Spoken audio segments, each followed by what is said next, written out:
மிகப் பழங்காலத்தில் தமிழ்நாட்டில் ஒரு கிராமத்தில் சிலர் வைத்தீஸ்வரன் கோவில் அருகில் என்றும் சிலர் மயிலாடுதுறை அல்லது தஞ்சாவூர் பக்கம் என்றும் சொல்கிறார்கள். வாராகி என்ற அழகிய இளம்பெண் வாழ்ந்தாள். அவள் தாழ்த்தப்பட்ட சமுதாயத்தை சேர்ந்தவள். அவளுடைய அழகு கிராமமெங்கும் பேசப்பட்டது. அந்த ஊரின் செல்வந்தரான ஒரு கொள்ளைக்கார திமிருள்ள நிலக்கிழாரன் சில கதைகளில் உயர்சாதி இளைஞன் வாராகியின் மீது ஆசை கொண்டான். அவளை பலவிதமாக மிருந்தும் அவள் மறுத்துவிட்டாள். கோபமடைந்த இவள் திருட்டி சூனியக்காரி என்று பொய் புகார் கொடுத்தான். அக்காலத்தில் நீதி என்றால் பணக்காரனுக்கே சாதகமாக இருக்கும். ஊர் பஞ்சாயத்து ஒரு நியாயமான விசாரணையும் செய்யாமல் இவளை கொன்றுவிடுங்கள் என்று தீர்ப்பளித்தது.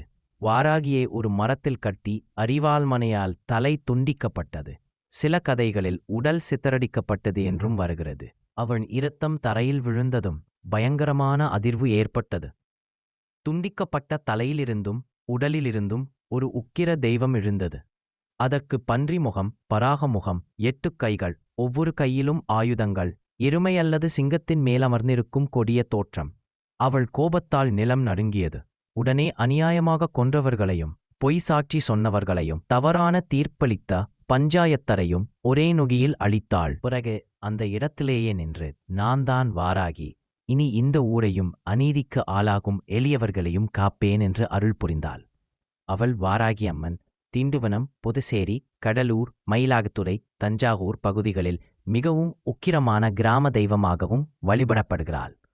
இன்றும் அநியாயம் நடந்தால் வாராகி அம்மா வந்து தீர்த்து வைப்பாள் என்று மக்கள் நம்புகிறார்கள்.